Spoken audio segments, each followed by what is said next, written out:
E eu gostaria de começar esse estudo de hoje à noite despertando a nossa imaginação. Não é um desejo de abalar as nossas emoções, ou uma coisa de deixar com medo, ou nos deixar temeroso, ou coisa do tipo, mas é uma verdade que eu tenho.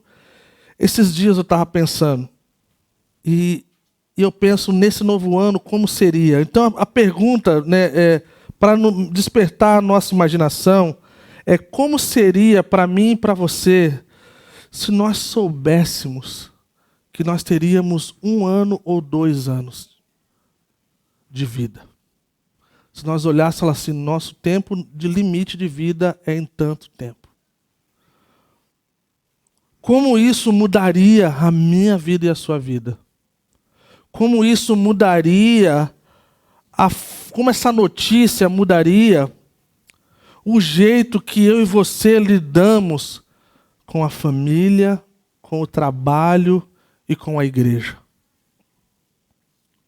Eu gostaria que a gente parasse por um instante e a gente ponderasse.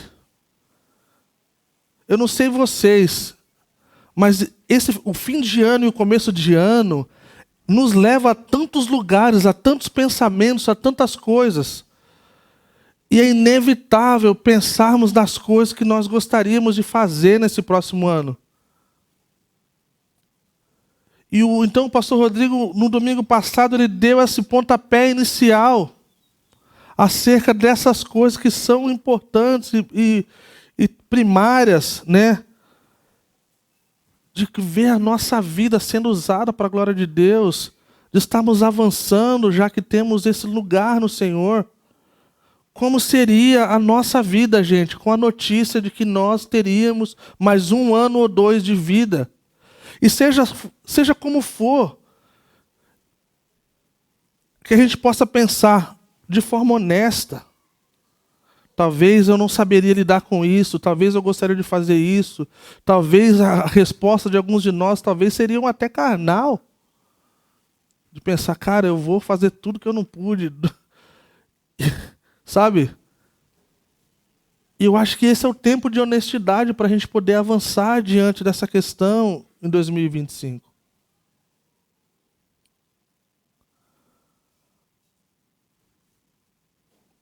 É fato que quando nós adentramos a um novo ano, nós nos achegamos com as nossas resoluções, sejam elas escritas ou não, sejam elas elaboradas ou não. Nós nos achegamos com coisas que nós queremos mudar, algumas coisas simples, outras mais radicais, outras que nós queremos conquistar, outras que nós gostaríamos que fosse diferente do ano passado. E sabe uma coisa radical, gente? Eu não sei como o chat GPT e a revista Exame chegaram a esses números, mas dizem que é de 8 a 12% das resoluções se cumprem conforme o ano se vai. Uma coisa eu sei, de acordo com a minha experiência, esse número está até meio exaltado. Porque passa ano e vem ano, algumas coisas, infelizmente, não mudaram na minha vida. Quantos de nós já começamos? Esse ano eu vou ler a Bíblia de ponta a ponta, leitura anual. Aí chega no dia 25 de janeiro, a gente já não sabe mais onde está o calendário da leitura anual. E a gente se sente frustrado. A gente fica mais chateado ainda do que do ano passado. E aí a gente, cara, começa a ler devagarinho, às vezes nem lê, e às vezes tenta ali fazer na força. Quantos de nós eu vou orar mais esse ano, eu vou jejuar mais, eu vou dar mais, vou ser mais generoso. Então, quando a gente pensa nessa questão básica de 8 a 12, sendo generoso com os números, né? Na verdade, se cumprem. Então, a maioria não se cumpre, cerca de 90%, vamos dizer aí. O que isso tem a ver com a pergunta inicial? É porque eu tenho certeza, diante de uma notícia desse tempo de vida que nós teríamos curto, nós daríamos o que for preciso, e mais do que isso, para fazer todas as coisas que nós entenderíamos como mais importante para esse novo tempo da nossa vida, não é verdade? Não requer muito conhecimento bíblico, porque a nossa experiência como ser humano, numa sociedade e num mundo caído, nós temos plena consciência que a vida é um vapor.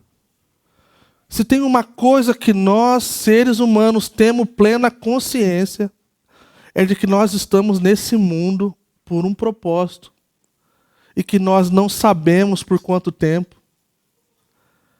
o qual nós lutamos e lutaremos com essa questão da vida e da morte.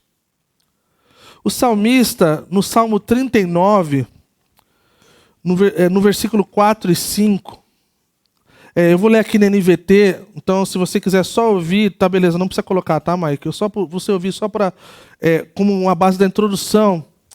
O salmista fala assim: mostra-me, Senhor, como breve é o meu tempo na terra. Mostra-me que meus dias estão contados e que a minha vida é passageira. A vida que me deste não é mais longa que alguns palmos. E diante de ti toda a minha existência não passa de um momento. Na verdade, o ser humano não passa de um sopro.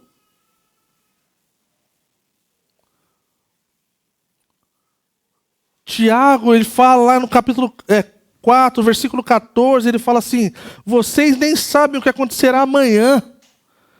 Que é a sua vida, vocês são como uma neblina que parece por um pouco de tempo e depois se vai, dissipa. E existem muitos outros versículos que nós podemos olhar para isso. E isso, num dia de angústia e num dia de dor, pode nos levar a lugares extremos da nossa fé e do nosso coração, gente. E eu quero ser muito cauteloso, muito cuidadoso com esse tema, porque assim, alguns de nós estamos passando por momentos extremamente difíceis que tem um ponto de interrogação acerca dessas coisas. Mas eu queria poder instruí-los e assim também a minha vida sermos encorajados ao que de fato importa. Porque é isso que nós queremos. Estava conversando com a minha irmã, e a minha irmã, a gente se dá muito bem. Não foi sempre assim, tá? Nosso testemunho precisa ficar para depois. Ela é mais velha do que eu, bem mais velha. E a gente nós nos tornamos grandes amigos depois de adultos. Nós somos bem apegados, sim, bem apegados mesmo. E nós estávamos sentados conversando no ano novo, 2025. E nós estávamos falando sobre a vida. E aí ela começou a falar: poxa, fulano se foi, né? Beltrano se foi. Eu falei assim: mana, sabe de uma coisa? Nós estamos experimentando uma coisa incrível, que é temerosa, nós não temos controle sobre ela, mas se for conforme deveria ser, na verdade, assim, não é como deveria ser, porque antes da queda não era para ver morte. Mas assim, diante da queda, nós enterramos nossos pais. E se a ordem seguir, os meus irmãos mais velhos vão primeiro e eu sou o último. E ela falou: é mesmo, né, mano? Eu falei: cara, as gerações estão andando, né, do nosso convívio. E foi a primeira vez que eu vi isso como uma forma de encorajamento. De pensar assim: cara, isso aqui é assim que é. Né? E aí depois daquele dia algo despertou dentro de mim. E eu fiquei assim: poxa, alguma coisa tem que mudar se essa ordem está correta. E eu sei que essa ordem não segue dessa forma, ela dá looping. Entendeu, gente? E aí eu lembrei que o pastor Chuck falava assim: você tem apenas uma vida e logo passará. E apenas o que foi feito para Cristo permanecerá.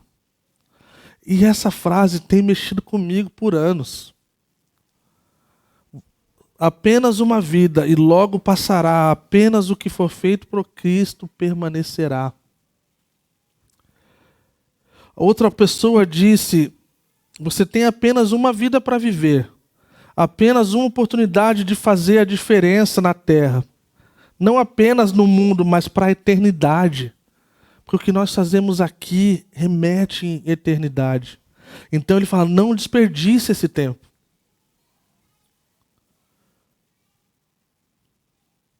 Como tema de hoje à noite, é uma forma curta de dizer o que Charles Spurgeon era chamado o príncipe dos pregadores. Ele falava assim,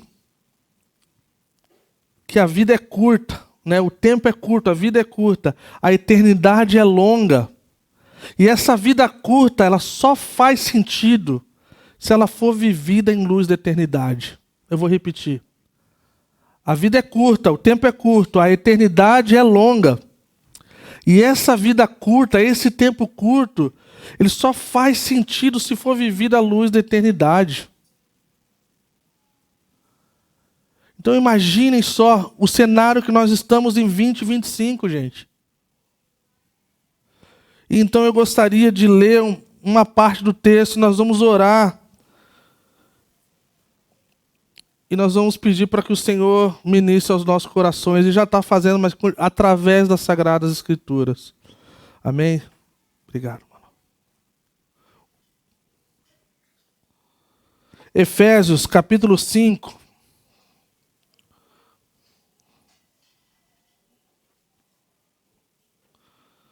Eu vou ler até o versículo 7 e nós vamos orar.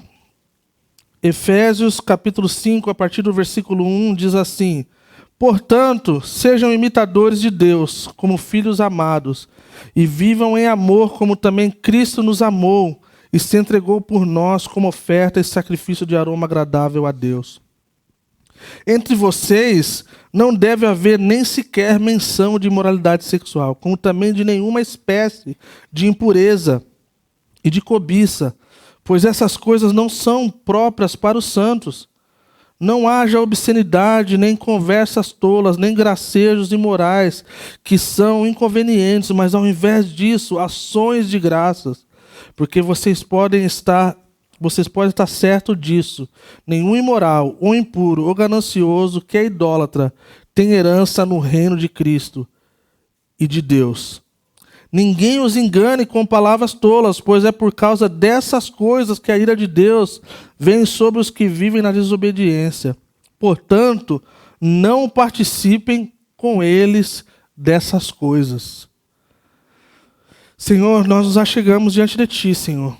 E nós pedimos a sua graça, Senhor. Pedimos o seu favor, Senhor. E eu oro para que esse texto que a gente vai estar expondo, Senhor, e refletindo, Senhor, não seja algo de condenação, de nos colocar para baixo, mas seja um lugar de afirmação de tudo aquilo que nós somos em Ti, de tudo aquilo que o Senhor nos formou para sermos, Senhor. E se porventura a gente precisa ser transformado, e eu tenho certeza que nós precisamos, não há ninguém aqui nessa noite que possa passar batido aqui 100% diante dessas coisas, Senhor. Mas eu oro para que haja um encorajamento do Senhor, da parte do Senhor para nós, para a glória do Teu nome, Senhor. Amém. Então, gente, a gente começa olhando para esse texto, e como estudiosos das Sagradas Escrituras, o apóstolo Paulo ele começa com portanto. Portanto, é um indicativo de que ele estava falando de algo no passado. Então, o capítulo 4 ali, ele segue essa parte da linha do capítulo 5. E então, Paulo está falando, logo antes ele falou, né, da questão de não entristecer o espírito através de procedimentos, né, que não condizem com aqueles que são cristãos e filhos da luz. Né. Ele fala que para se livrar de toda amargura, né, indignação, ira, gritaria, calúnia e maldade. E aí no versículo 32 do capítulo 4, ele fala assim: sejam bondosos e compassivos uns para com os outros, perdoando-se mutuamente, assim como Deus os perdoou em Cristo. Então esse é o portanto. Fala assim, ó, diante dessas coisas aqui, tem mais um pouquinho. E aí então ele vai entrar de forma mais específica acerca de coisas que são pecados.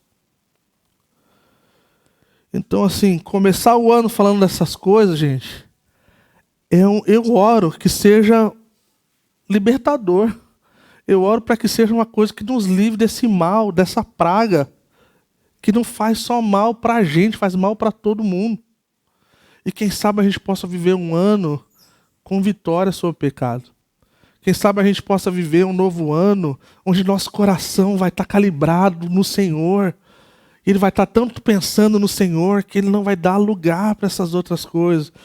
Ele fala, sejam imitadores de Deus. Né? Então ele fala logo no começo, ele fala assim, cara, vocês têm um exemplo. Paulo falou em outro lugar, ele falou assim, sejam meus imitadores, como eu sou de Cristo. Aqui ele fala, sejam imitadores de Deus, ainda muito mais radical. Assim, vocês têm um exemplo. A palavra imitador aqui é a mesma palavra para seguidor. Eu gastei um bom tempo, alguns meses, falando sobre essa questão de ser um seguidor, de ser um aprendiz. Gente, quer dizer de um pacote completo de alguém que diz ser cristão.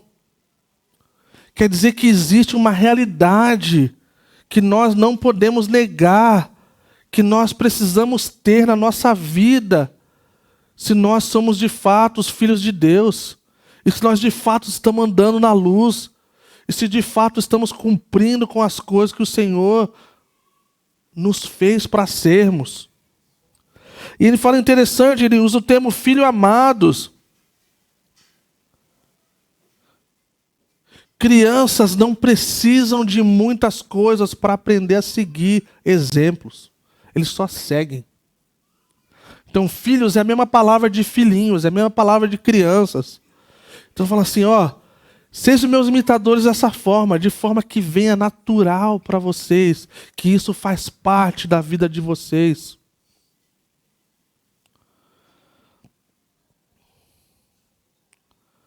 A gente lembra de outras passagens que a gente fala para ser santo como o Senhor é santo.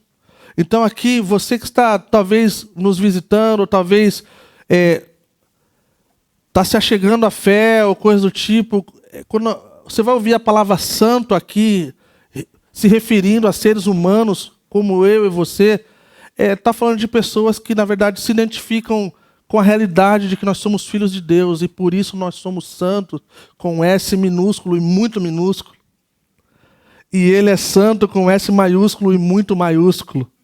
E é assim que nós então nos relacionamos, tá? E ele coloca esse exemplo em Cristo. Versículo 2, e vivam em amor, como também Cristo nos amou. Mas Cristo não só nos amou, mas Ele se entregou por nós, como oferta, e sacrifício e aroma agradável a Deus.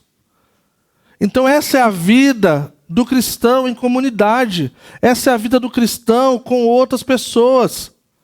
São pessoas que devem saber amar. São pessoas que devem saber se entregar. Tem pessoas que devem saber fazer coisas que não vêm de forma fácil ou natural, talvez, mas sacrificial. E sabendo dessa consciência de que isso é algo agradável ao Senhor. A gente vê desde o lado passado do Pentateuco, no livro de Levítico, essa ideia dessa oferta das bênçãos temporais como gratidão, de um aroma de sacrifício, que é algo agradável porque ela transborda de um lugar de gratidão acerca de tudo que o Senhor fez e é e fará por nós. E aqui então, no versículo 3, ele usa um termo radical. Ele fala assim: entre vocês não deve haver nem sequer menção. Isso aqui é deprimente, gente.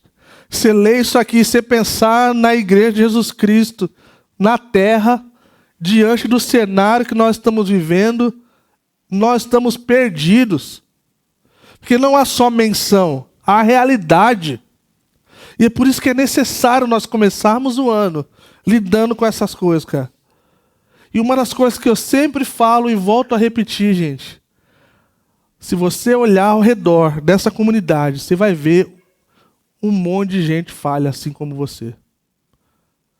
E tá ok. Desde que o nosso desejo seja ser como Jesus. Desde que o nosso desejo esteja lá na cruz com Jesus. Desde que nossa vida possa ser esse lugar de transparência da nossa fragilidade.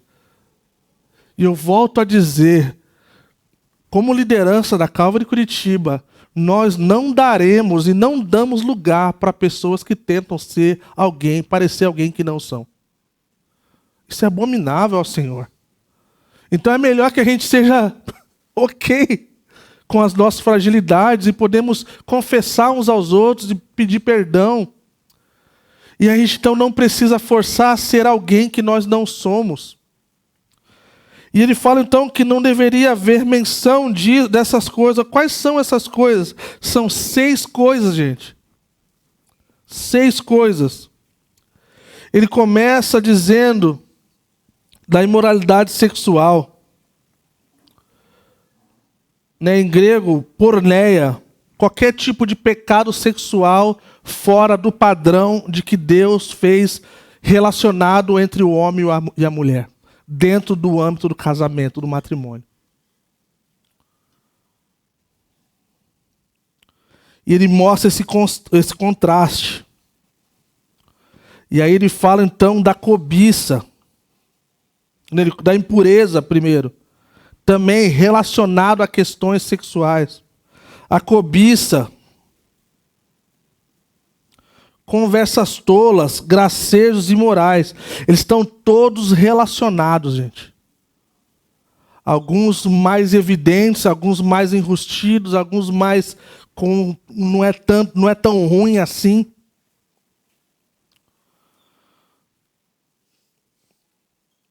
Nesses últimos meses nós estamos indo dormir com notícias horríveis de pastores e líderes caindo nesses pecados, gente.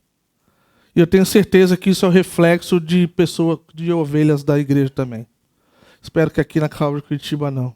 Mas não seria surpresa, não seria algo assim, poxa, nunca imaginei isso. E, gente, isso deve partir o nosso coração, gente. Ontem a gente foi dormir com a notícia de mais um pastor caiu. Alguém influente, alguém que sempre falou mal da igreja, alguém que sempre pontuava coisas erradas da igreja. Você não via uma resposta positiva acerca da igreja. Eu cheguei a falar para alguns irmãos dessa comunidade para que não ouvisse essa pessoa, porque eu não gosto de pessoas que falem mal da igreja e não lute por ela. Que não fale da qualidade dela. Então, essas pessoas precisam tomar cuidado em bater na noiva de Jesus. Porque um dia ele faz algo. E é uma coisa que eu não me alegro. É uma coisa, eu falei, isso me deu um santo temor, gente. Isso me deu um santo temor de pensar de que um cara que estava ali constantemente falando mal dos pastores, falando e expondo o pecado dos outros, estava vivendo uma vida de pecado. Então ele faz um vídeo de uma confissão que é pior do que não tivesse feito. Pede desculpa, o termo desculpa diante, gente. Você fala, cara, você deixa de lavar a louça em casa e depois você pede desculpa à sua esposa, para você ver se o termo desculpa é adequado. Se ela antes de sair de casa, ela fala assim, lembra da louça lá? Imagina essas coisas terríveis. Então, gente, eu quero alertar vocês, desde vocês sejam solteiros com pretendentes ou desejo de querer namorar e casar, vocês que estão namorando, noivando e casando, vigie. Vigie. Só precisa isso, gente. Cuidem com conversa tola. Cuidem com gracejos imorais. Cuidem com brincadeiras que não é honrosa. Cuidem com situações que não honram o Senhor e o seu cônjuge, ou o seu futuro, ou o que você gostaria de ver acontecendo. Porque você vai sofrer. O diabo, ele é contra você e ele quer a sua morte. Ele quer a desgraça na sua vida. Então, gente, eu costumo dizer, essas coisas não acontecem de um dia para o outro. Essas coisas são como uma formiguinha ali levando uma folhinha. E você acha que não é nada. E aí então se torna tudo isso que tem se tornado. Mas olha que interessante. Essas coisas não deveriam fazer parte do nosso meio. Essas coisas não são coisas que deveriam ser visíveis e notáveis e prática do nosso meio. Alguém disse que Paulo ele não estava falando assim, evitem essas coisas, porque então vocês vão ser santos, vocês vão ser essas pessoas de Deus. Ele está falando assim, não, porque vocês são filhos amados, porque vocês são santos no Senhor, então vocês não fazem essas coisas. Essa é a realidade.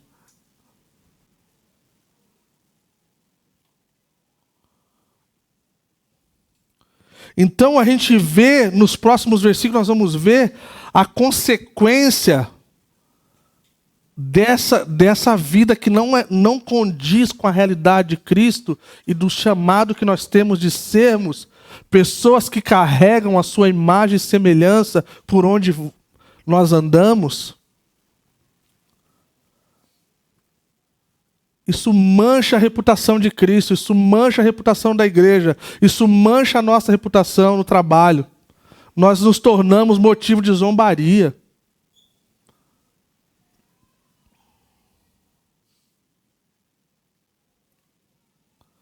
Olha o que ele fala no final do versículo 3, pois essas coisas não são próprias para vocês, não devem existir na vida de vocês.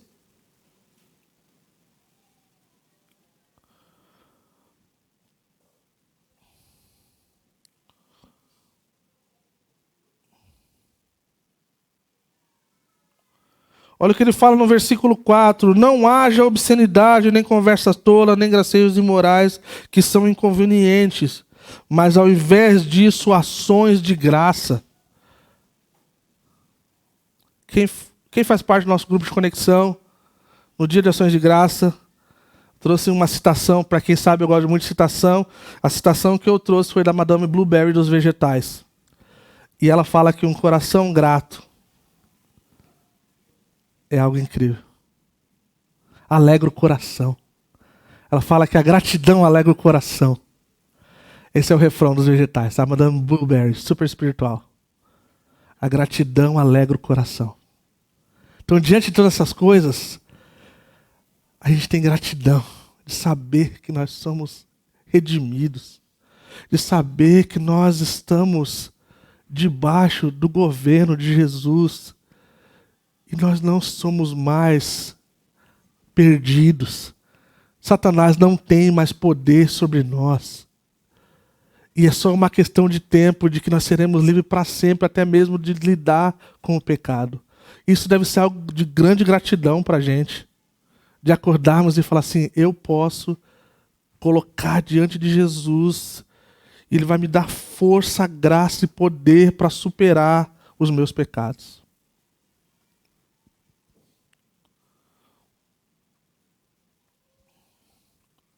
Versículo 5. Porque vocês podem até estar certo disso. Olha a consequência. E não é uma questão de botar medo, tá, gente? É uma realidade. Porque vocês podem estar certo disso. Nenhum imoral, ou impuro, ou ganancioso, que é idólatra, tem herança no reino de Cristo e de Deus. Ninguém os engane com palavras tolas, pois é por causa dessas coisas que a ira de Deus vem sobre os que vivem na desobediência. Portanto, não participem com eles dessas coisas. Essa é a palavra-chave dessa parte.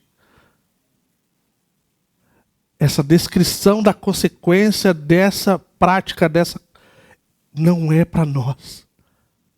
É um alerta de que isso não deve fazer parte da nossa vida. Não participem dessas coisas. Não deem lugar ao diabo. Não deem lugar a brincadeiras, a coisa além de brincadeiras, a coisas de verdade. E pode ser de qualquer coisa, gente. A gente pode colocar de forma geral. Nunca o pecado vai fazer bem para a gente. Por mais gostoso que ele possa ser por um instante.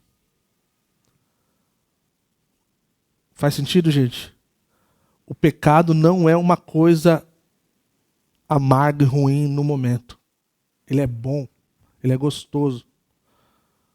Já falei isso outra vez. O pecado não é como uma comida que a gente odeia e alguém nos fez comer uma vez. Não, o pecado é a comida que a gente gosta e se lambuza. Esse é o pecado.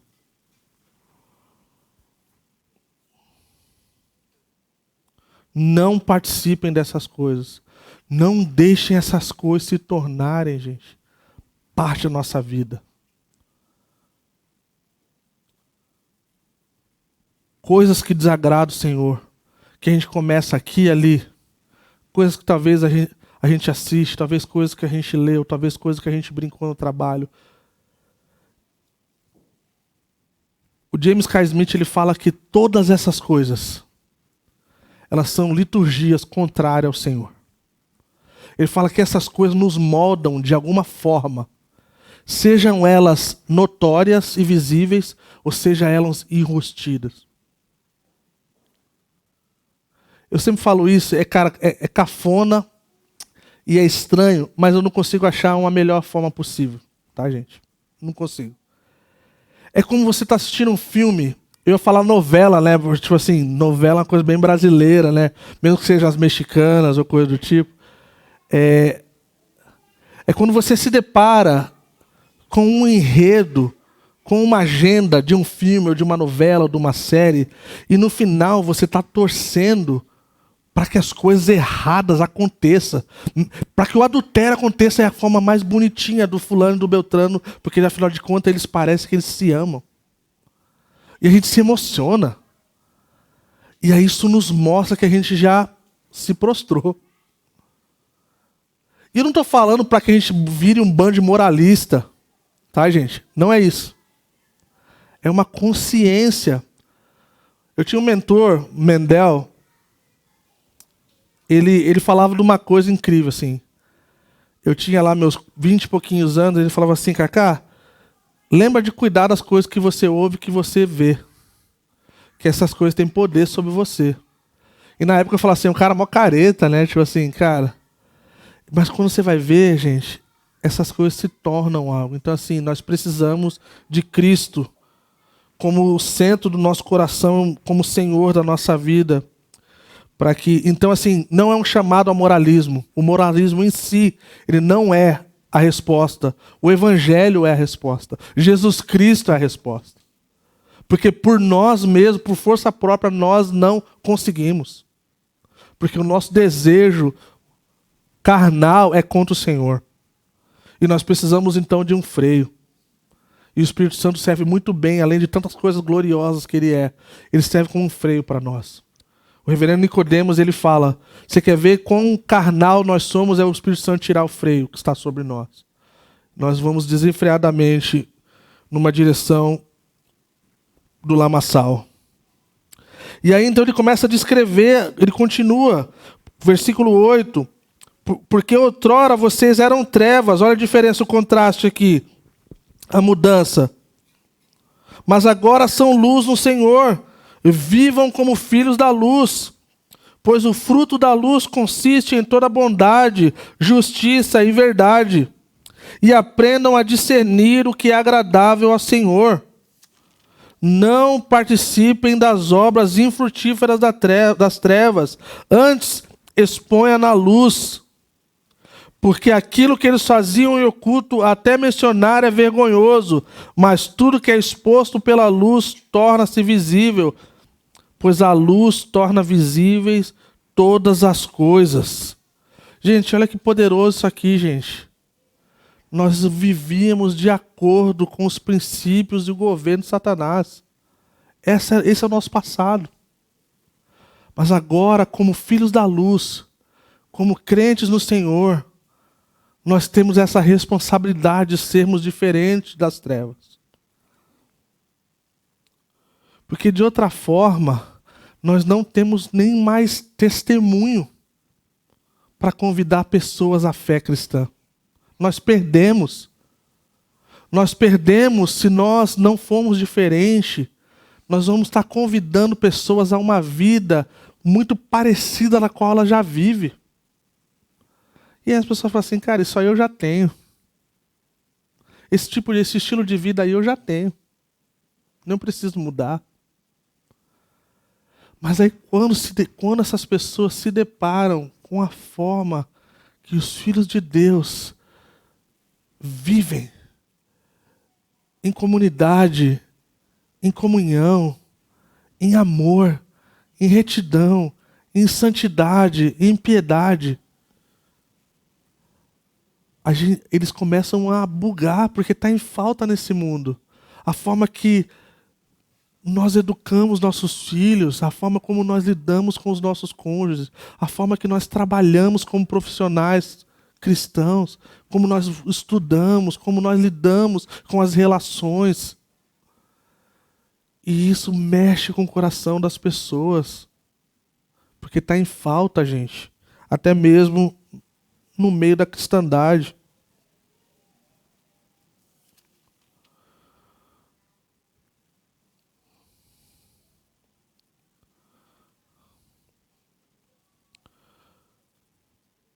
Essas coisas que são ocultas, elas são trazidas à luz e elas tomam um rumo diferente. Então, assim, quero dizer para você que faz parte da Câmara de Curitiba, se porventura tem algo, tem coisas que você fez ou vem fazendo ou está fazendo que está escondido, talvez hoje seja a noite dessa coisa ser dita para o Senhor primeiramente e depois ser confessado para alguém. Alguém de confiança, alguém que vai guardar seu coração, alguém que vai orar por você, alguém que vai cuidar de você de alguma forma. Mas saiba, o salmista Davi falou assim, que enquanto eu calei, escondi o meu pecado, eu adoeci. Os meus ossos se enfraqueceram. E o pecado tem essa capacidade de nos adoecer. Porque nós não fomos feitos para sermos dessa forma. E olha que interessante, indo para a parte final, ele fala assim, versículo 14, porque isso é que foi dito, desperta, ó tu que dormes, levanta-te dentre os mortos e Cristo resplandecerá sobre ti. Quem me conhece sabe, gente, eu não sei se é uma qualidade, depois de tudo, às vezes eu penso que sim em alguns cenários, mas eu tenho uma facilidade de dormir de forma muito radical, emblemática, de verdade. Eu tenho a capacidade de dormir e acordar no meio da conversa e continuar conversando como se nada tivesse acontecido.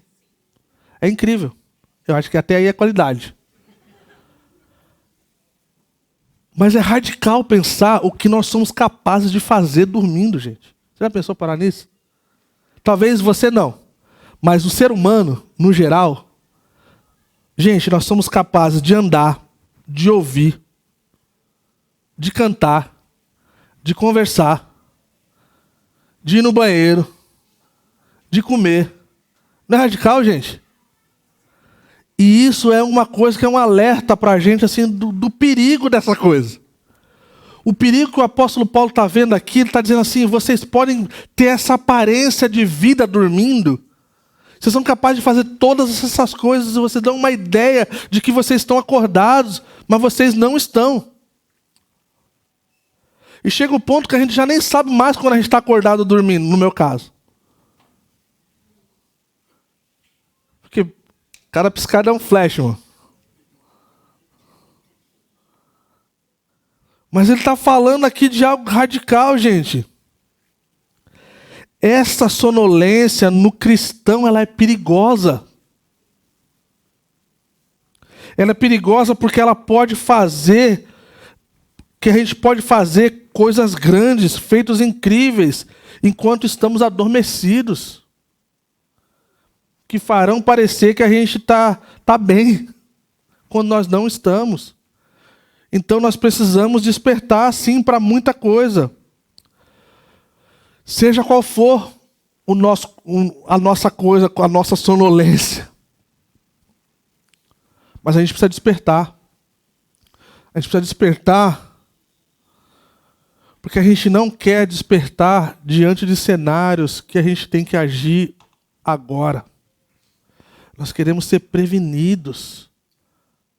Nós queremos amar nossa família com um amor de valor inestimável. Nós queremos amar a comunidade do Senhor como um valor inestimável.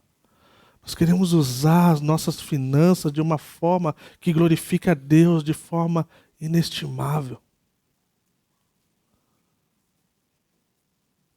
Viver na luz significa viver em sabedoria. Viver acordado quer dizer viver em sabedoria. Nós vamos fazer coisas que nós estamos cientes e que nós desejamos fazer. E eu continuo pensando na nossa pergunta inicial. Como seria a nossa atitude diante da notícia de que nós teríamos 1 ano ou 2? Isso é radical para mim. De pensar de como nós dividiríamos o nosso tempo, de pensar como nós lidaríamos com a nossa finança, de pensar como nós lidaríamos com o trabalho. Entendeu, gente? E agora, de fato, indo para a última parte. A vida cheia do Espírito Santo, ela é marcada por adoração e gratidão. E essa é uma coisa incrível da parte dos crentes que vivem no Senhor. Ele fala assim no versículo 15, ele fala assim: tenham cuidado com a maneira como vocês vivem. Tenham cuidado. Um alerta.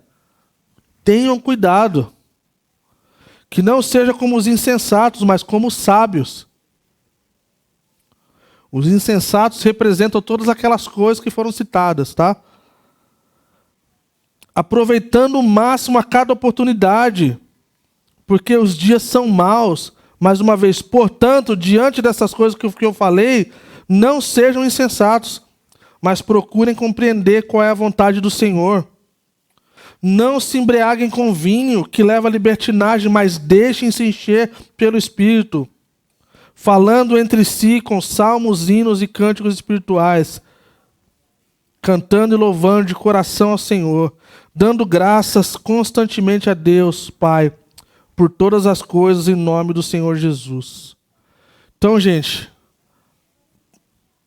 a coisa do crente de viver uma vida que agrada a Deus requer o Espírito Santo em nós. Requer sermos revestidos, seja o nome que você quiser dar. Cheio, revestido, sei lá. Nós precisamos do Espírito Santo constantemente para que a gente possa viver a vida que o Senhor deseja de nós. Outra coisa, o resultado disso, a forma que a nossa vida é marcada é por adoração e gratidão. Isso permeia a vida do crente. Aqui ele descreve algumas, ele fala com salmos, hinos e cânticos espirituais. Nós não sabemos exatamente qual a diferença entre essas coisas. Assim, algumas pessoas falam um monte de coisa, mas o que quer dizer é que nós expressamos a nossa gratidão através dessas coisas, que é o fruto dos lábios que confessam o nome do Senhor. Que as palavras do meu coração, meditada, e as palavras da minha boca sejam agradáveis a ti. O salmista falou. Então, nós podemos fechar esse tempo pensando, se nós não dermos lugar a essas coisas, que podem ser sutil ou não, se nós vivermos na questão do Espírito Santo, de pedirmos para que o Espírito Santo venha nos encher e venha cuidar de nós e nos guiar e colocar essa rédea diante das coisas, nós vamos responder com louvor, nós vamos responder com gratidão, nós vamos responder com uma coisa que não condiz muitas vezes nem com a realidade, que é essa questão da gratidão, que para o mundo é loucura. E eu queria então fechar desafiando você a 2 grupos de pessoas. Primeiro, você que é crente no Senhor, que você olha para essa lista e você fala assim, cara, estou lascado. Quer dizer para você, pode ser que nessa noite seja o início de uma obra de santificação na sua vida. E saiba que você não está sozinho nessa. Saiba que alguns de nós estamos de forma diferente nessa coisa. Existe um lugar de perdão, existe um lugar de transformação, existe um lugar, esse lugar é no Senhor. Amém? E antes de ir para o outro grupo, eu quero dizer uma coisa para você. Faça um exercício, volte lá nos primeiros capítulos de Efésios. E você olha no primeiro capítulo lá, e você veja as bênçãos espirituais para aqueles que estão em Cristo. As promessas do Senhor, as bênçãos do Senhor, é para aqueles que estão em Cristo. Amém? Então, se você está em Cristo, olha que coisa incrível. A gente podia falar, ele fala que as bênçãos espirituais, nas regiões celestiais em Cristo, nós somos escolhidos antes da criação. Nós somos predestinados, nós somos adotados, nós somos redimidos, nós somos perdoados, nós somos escolhidos. Ele vai repetindo, com um intuito, a fim de que nós, os que primeiro esperamos em Cristo, sejamos para o louvor da sua glória, para que possamos viver uma vida que agrada o Senhor. Amém? E se porventura tem alguém aqui nessa noite que não está nesse lugar de estar em Cristo, fala assim, cara, tu falou isso aí, isso aqui, cara, é a mesma coisa que falar qualquer outra língua que eu não conheço. Eu gostaria de falar que a realidade de nós estarmos em Cristo e não em Cristo, ela é de extrema importância para hoje. Ela é de importância para a eternidade, mas ela é de importância para hoje. Essas coisas que foram citadas aqui em Efésios capítulo 5, acerca da cobiça, acerca da imoralidade, acerca de todas essas coisas de pecado sexual, nós só vamos ter vitória se nós estivermos em Cristo. Romanos fala, não há nenhuma condenação para aqueles que estão em Cristo. Se você não está em Cristo, você vai sentir o peso da condenação. Porque é assim que é. Mas sabe de uma coisa? Jesus deseja que todos sejam salvos. Jesus deseja que todos venham ao conhecimento dele como Salvador. Que a Bíblia fala, porque Deus amou o mundo de tal maneira que ele deu o seu único filho para que todo aquele que nele crê não pereça, mas tenha vida eterna. E quem sabe então nessa noite algo possa acontecer na sua vida e você possa entregar a sua vida para o Senhor e falar, Senhor, seja o Senhor da minha vida. Eu não quero viver essas coisas que foi falado naquele texto de punição. Eu quero poder viver uma vida de alguém que está indo para o céu, alguém que está bem com o Senhor, alguém que está bem na comunidade. Amém?